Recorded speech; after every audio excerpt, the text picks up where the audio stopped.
Hello, this is your girl Jenna, and today we are going to talk about how to keep the lady parts fresh. Okay, guys? All right, so first, as you're coming in, say hello. If you're watching this in the replay, leave me a comment. Let me know if you're brand new by typing 81. Okay, guys? So I'm going to give you a few minutes to get yourself settled, get your notepad, get yourself a drink of water, because I am going to give you some awesome tips on how to keep your lady parts fresh, okay? All right, so all of my information is in the description. If you're watching this live, my information is pinned, okay? But yeah, all of my information is in the description, guys, if you're watching this on YouTube or any other platform. Okay, again, I'm Jenna and I am a holistic practitioner, and basically what I do, just so you can get kind of used to my videos, is I basically talk about wellness in a holistic way. Let's go ahead and talk about what holistic means. Holistic means basically that you look at your body as one entity, okay? That is really how it works. So if you have a migraine, we're not going to just treat the migraine. We're going to try to get to the base root cause of what migraines come from. That way, you can actually solve the problem and not have that problem with migraines to progress and get worse.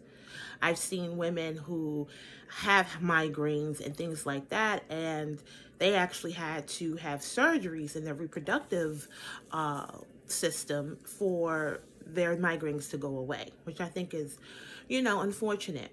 Okay, so that's what holistic is. Like, if you have fibroids, okay, I'm going to look at other things that's going on in your body to help you get to the base root cause to ultimately, hopefully heal that situation. So the same thing with feminine issues. And when I say feminine issues, keeping your lady parts fresh, it's not just about an odor. It's also about other things that goes on with us women. Our monthly cycles sometimes tend to get unbalanced, and it does affect our everyday health. Also, we're going to talk about some gut issues, digesting your food and digestion. We're going to talk about that as well, because that has something to do with your overall health.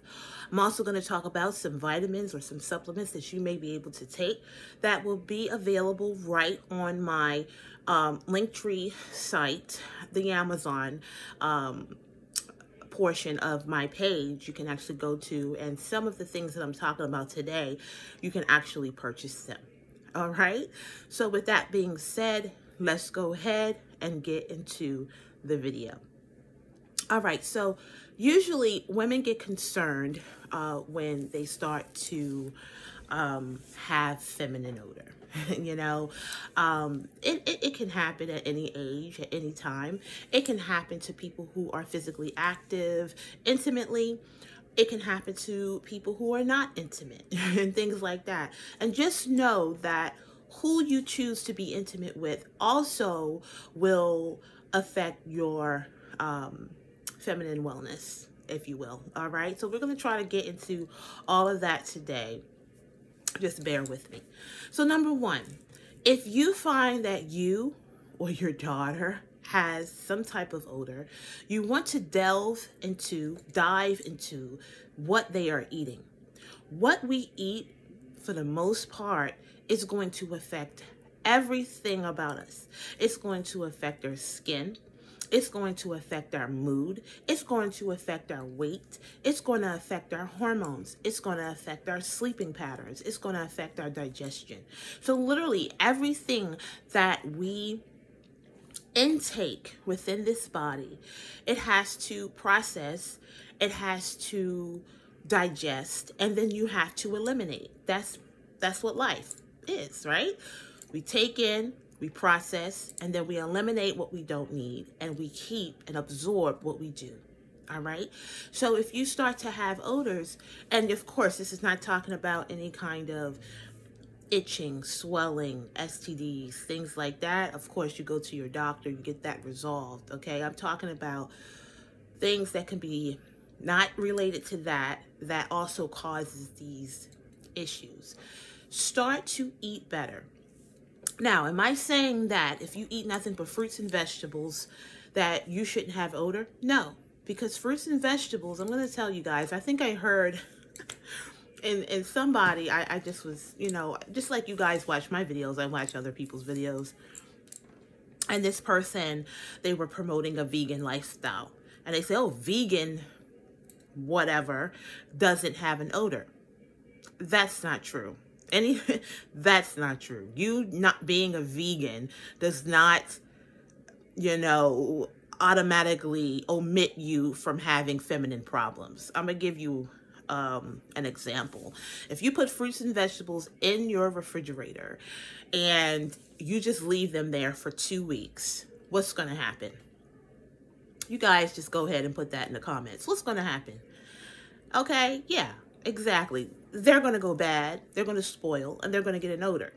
Okay, so sometimes it's not even about how healthy you eat. It's about how quick you're able to eliminate. So with fruits and vegetables have a very short turnaround, meaning they don't stay in your system as long. So you may not have as much problems eliminating them. However, some other factors will be should be put into how quickly you eliminate, and that's your stress levels. That is your activity levels. You know, do you exercise? Are you sleeping and things like that? Are you at a healthy weight? Are you active? Do you exercise daily? All of that should be taken into account when you're talking about your diet. Even if you're a person who has more of a relaxed diet where you're eating more things than a person who is vegan, if you're active, if you take supplements, if you are working on your digestion, you're going to eliminate as well, and you may not have odors. In fact, the person who is vegan may have odors because there's some other factors that are not being addressed. So let's just not have this battle between eating healthy and eating not so healthy, because I live by an 80-20 rule. There are some rules that I will basically put in place. I will not eat. I just refuse to eat certain things. I'm not going to tell you guys what that is because I have to be careful what I say, because I know that when people listen to anybody who is in this position, whether it's 5 people or 20,000 people watching, you guys will take what I say and actually try to implement it, not even thinking that I have been doing this for a while, for years. I've studied, I've been through some things, and I am gathering this information for myself, and it works for me. So just understand that some things that I do say, it is something that, you know, works for me. So to not confuse you guys, I'm not going to sit here and tell you what not to eat. Why? Because I don't want to put fear in people as far as food. We need food to live, you know, even though God says the body does not work on bread alone, and it doesn't. But we do need to physically nourish this body for it to run. So I don't want to encourage people to be so strict on themselves. A restrictive diet causes other problems as well. I've learned that throughout the years. In my past videos, I used to be more verbal on what I eat and what you shouldn't eat and this, and this. And then over time, I've kind of relaxed on that term, because as you get older, as your activity levels and lifestyle changes, so will your nutritional needs. Okay? If you guys understand that, I hope you do. All right. So yeah, when we eat certain things, it will cause us problems in a digestion area. All right. What are some foods that may cause digestive problems? Okay, let's talk about it. Dairy. Okay, let's just understand. A lot of people talk about dairy and being something that they're not able to process, or they're lactose intolerant. So that protein, that's a protein or a sugar, or whatever you want to call it, it is something that a lot of us cannot break down. So there are some things that you can do to help with that. One thing that dairy does have that helps some people is digestive enzyme. It has some enzymes in it.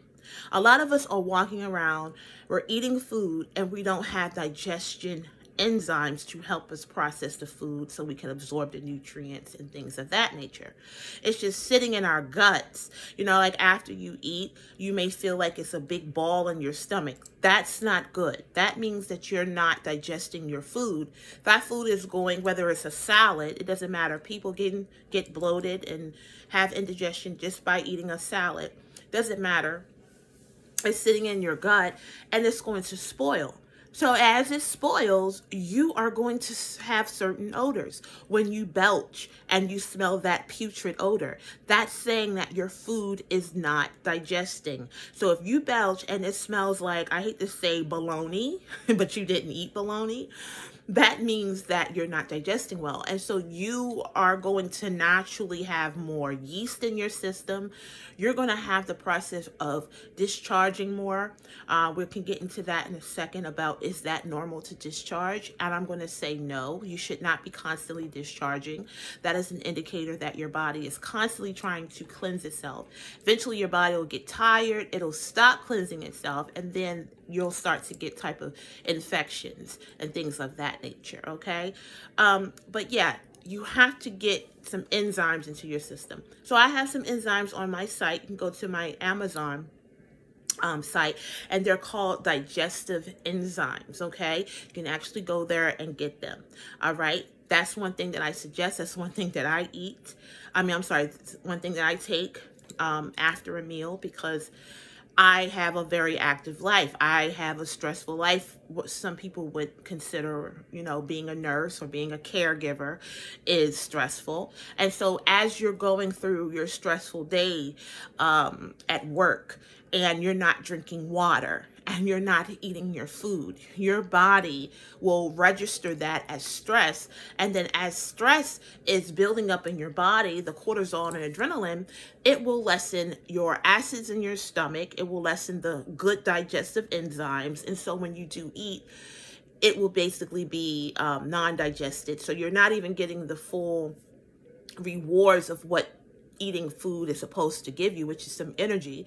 What we're supposed to do is we're supposed to extract the energy, extract the vitamin C, the proteins, the vitamin E, the zinc, whatever you're eating, we're supposed to extract that, use it for our bodies to keep this rolling. And then whatever is left over that is not something the body needs, we're supposed to just eliminate that. And so when those processes are not working correctly, then yes, you are going to start to produce issues in your feminine area and have odors. So let's understand that when you have odor issues, you don't want to just go to soap. You don't want to just go to perfumes or whatever else you guys are doing to protect or to deal with odors.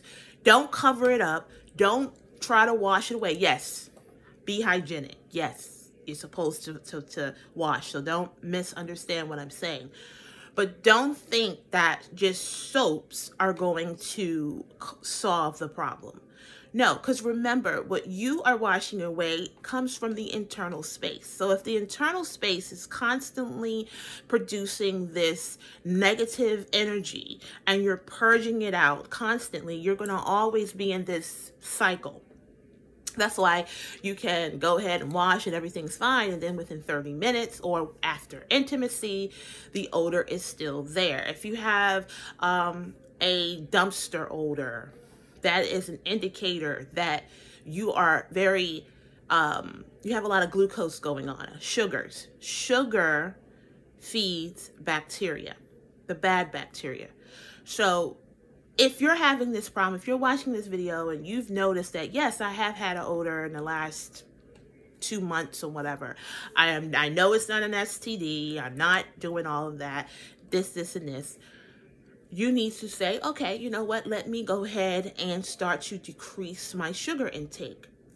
9 times out of 10, you will see, I can't say 10 out of 10, but just understand, I can say 9 times out of 10, you are going to see a huge change, and it's going to go away, kind of, sort of. Yes, it is. Cut down your sugars. If anybody in here has yeast infections all the time, if you're of a particular age, if you're, you know, you, as a woman, you will experience at least one yeast infection in your lifetime. Okay? Not saying that every woman will, but statistically, every woman will. You know, 90% of women will experience a yeast infection at least once in your life. And so usually yeast infections is an indicator, of course, that you have a lot of candida. That is the technical term for yeast, candida, in your system. The way that you know that you have a lot of yeast going on, you can look at the inside of your mouth. If you have pasty, like a white tongue, that is yeast. Males have yeast too in their intimate areas and things like that if they don't wash. If you have dandruff, I consider that like yeast, like that film, that flakiness, that white stuff that's on your scalp, that is yeast. And it also feeds off of sugar. So if you eat a lot of sugar, you're going to have more yeast, and then that yeast can lead into a yeast infection. You can have yeast buildup and not necessarily have an infection. That's why it's really good for you to make sure that you're checking yourself, you're looking at yourself. You know, you going to your GYN is not the only time that someone should be looking and seeing if everything's okay. You can do the same. You should always be aware of what's going on, okay? Don't be afraid of yourself, you know what I mean? And you should do that just to make sure that it's not this. If you see thick, anything thick and white, that is yeast, okay? And so for you to get rid of that, you want to start to just lowering your sugar intake. Just understand that everything that we eat turns to sugar. So if you're eating bread, if you're eating any type of carbs like rice or noodles or anything like that, just understand that your body is getting sugar from that. And then you're putting the, I would call bare sugar, where you're eating the cookies and the cakes and the coffees that's with sugar and the juices. Your body is going to be overrun with sugar. It just is what it is. Like me, myself, I myself cannot really deal with sugar because when I eat regular food, I know it's going to turn to sugar. When I am stressed out, my body is going to produce sugars to keep me going. So like if you're not eating and you're like, oh, I haven't eaten all day. Oh, for you to keep running like that, your body has to figure out a way to survive. So it does put sugar in your system. A lot of yeast infections could come from just having something negative or something very stressful happen. How many people have had any kind of infections after something really stressful happened? Well, that's because your body produced some sugar. It shot a lot of sugar in your system, and you had bacteria there because when we have stress, it basically takes all of our good bacteria away, because we have good and we have bad bacteria. And so when that bad bacteria overruns that good, that's when infections, that's when you can get unwell, if you will. Okay, so with that being said, you want to make sure that you are taking some things like probiotics. I have some probiotics on my site that says probiotics on it. You can actually purchase those probiotics and take them twice a day if you're basically, you know, follow the directions on the bottle, you know, but take them. Of course, just to let you know, I am a holistic practitioner, so you can actually join my group and get assistance with all of this. I just like to give some type of information for you guys during this video. I like to suggest things that I know work for me, and they may work for you, but by all means join the group and you'll have my assistance where I can actually give you one-on-one specific information just for you that's specific. But this is these videos are just broad, you know. But yeah, probiotics are serious. They're really good. I would suggest, you know, I like Greek yogurt. I do Greek yogurt sometimes, but I don't do the yogurts with a lot of sugar. Remember, I say sugar feeds bad bacteria. So I get the Greek yogurt that doesn't have sugar in it. It's just plain. And make sure you get whole fat, okay? Fat is good just for digestion purposes. It helps you to eliminate better and things like that. That's another video, another day, another dollar, guys. I don't want to confuse things. But yeah, try to get full fat things. I mean, if you want to do low fat, that's fine. But they're saying low fat is not good. Fake sugars are not good and things. So I have to say that. But by all means, do what you feel is best for you, okay? Another thing, you may want to incorporate some apple cider vinegar. I have that on my site too, some special apple cider vinegar that I actually use. And I usually take that after a meal. You want to make sure that you're doing all of these things, these natural things that you may want to do. And you want to make sure you have plenty of nutrition in you, because everything that I do personally is to constantly just purge bad things out of my system. And with that being said, sometimes you will purge good things as well. So this is just a sidebar for someone who wants to lose weight. Losing weight is awesome, right? It's great, but you have to understand that your body has to be at a deficit for it to do so. If you are not well, your body is going to withhold weight. It's going to not allow you to lose weight. And so you will have to do drastic things for it to do so. So if you are in the quest of losing weight and you see that it's not coming off as quickly, then there are probably some other things that need to be addressed for your body to feel balanced enough to go ahead and purge itself of the extra weight and nutrients that it's trying to hold on to. All right, so let's talk about this discharge thing. I know a lot of women feel like you're self-cleaning and things like that. We are self-cleaning. That's the greatest thing, right? We're self-cleaning. Our bodies does that. However, if you see anything on your body, your eyes, your ears, your nose, or anything like that oozing or constantly, you know, draining, you would automatically think there's a problem. Well, the same thing with that. Discharge is basically discharging, means letting go. So you're letting go good and you're letting go bad constantly. If you are constantly discharging, this is going to lead you to infections, because your body is trying to say, look, whatever you're doing, I don't like it. It's not working. So I'm going to discharge, discharge, discharge. But eventually you're going to get things like BV. You're going to get things like yeast infections if you don't get that discharge to kind of just chill, you know? And the way that you do that is you drink more water, you start to eat a little more cleaner, whatever that definition of clean for you is. I can't tell people what clean is.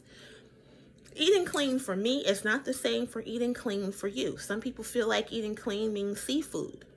Well, seafood to me is not eating clean. Okay, now I'm not talking about salmon, okay, or anything like that, because I love salmon, and I don't eat that all the time either. But when you're eating, like, you know, lobsters and crabs and shrimp, just understand, and you can actually look that up, those are things that clean the sea.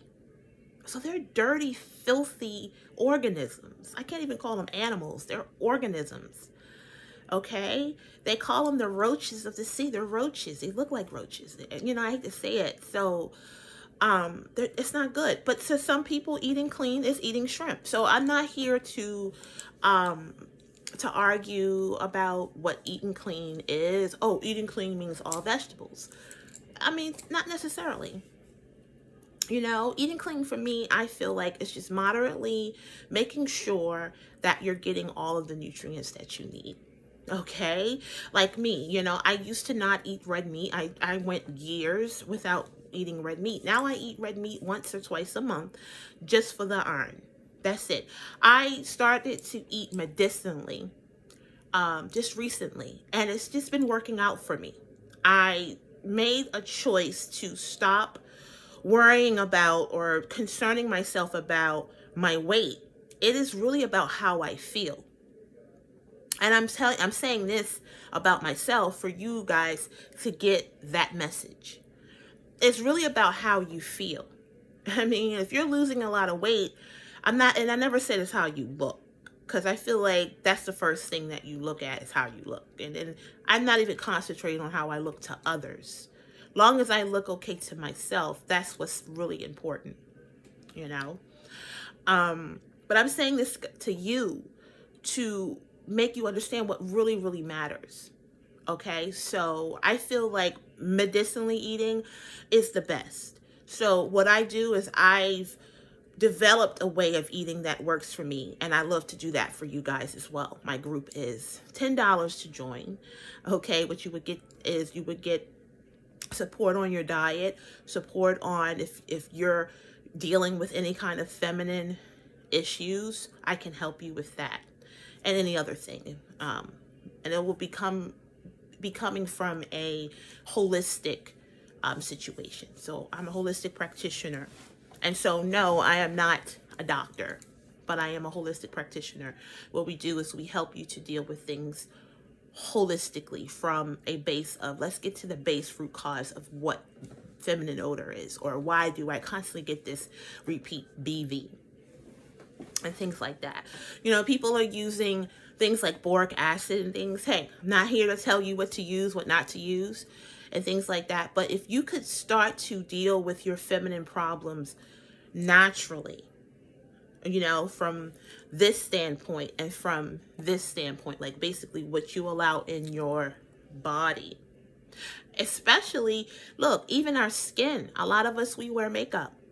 I don't wear makeup. I don't wear makeup. I know at one time I felt like, oh, my eyes were getting a little darker and things like that. Like, I've always had dark eyes, like the dark spaces under here. I've always had that since I was a little girl. And sometimes we feel because we've had something since we were little that it's okay. Then later on, I realized why I had those darkness under my eyes. And once I got that together, the darkness kind of went away. I never went to a point of wanting to cover it. Sometimes, you know, like my mom, when I was younger, she would say, well, you know what? You can go ahead and get some glasses. Because at the time, I had 20/20 vision. I didn't need glasses. So I come from the time where we wore glasses just for fashion. And so I would just, you know, put the glasses on and, you know, and maybe it wouldn't. But then I'm like, I don't want to be stuck to wearing glasses either. You know what I mean? I want to kind of like just get rid of the problem. And that's basically what I had to do. I had to develop a special way to live my life to naturally get rid of it. Okay, so I don't know who that's for. Someone could be watching this and you're covering your dark eyes with makeup. Let's talk about makeup. The skin is highly porous. In fact, anything that we place on the skin gets within our system within 27 seconds. So our liver has to go ahead and function and go ahead and function very, very rapidly to try to get that out of our system. With that being said, if it's constantly working on that, it's not going to be able to work what it's supposed to work on, which is digestion and getting your hormones correct so you don't produce all of these different hormones that's causing your reproductive problems.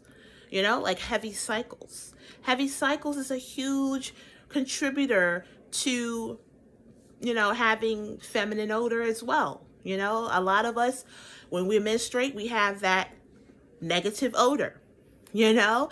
And so a lot of us feel like, oh, during the cycle, you have to smell like that. No. No, you should not. Like, people should not know that you're on your cycle. And if that's a problem, then that is something you have to deal with. Like, if someone goes into the bathroom after you and there's a huge, strong odor, that's a problem. And that has to be solved. And I can help you with that, you know. No, it's not just soap. Because the more you just want to put soap to the situation, the worse. Then you get into the sensitive skin. A lot of women are sensitive because your skin is not healing. You're not supposed to feel, you're not supposed to feel anything. It's supposed to just be there, be square, if you will, you know? And so once you become sensitive, that's an indicator that you are not, you're not healthy. Your skin is not healthy down there. It needs to heal. And there's certain things that you can do for that to happen so you're not so sensitive. So you don't feel like you have to use all of these different chemicals down there to correct an odor when the odor is coming from the inside. All right, guys, that's my time, as I'm almost at 30 minutes, guys. I like to make these videos nice and short and sweet, guys. If you are interested in getting more holistic support, please join my group. It is actually pinned to the bottom. If you're watching this anywhere else, guys, you know all the information is in the description. Also, make sure you check out my Amazon link. I have some great things there that you can actually purchase, and that I can assure that it really works for me, and so it should work for you. Thank you so much for watching, and I'll see you next time.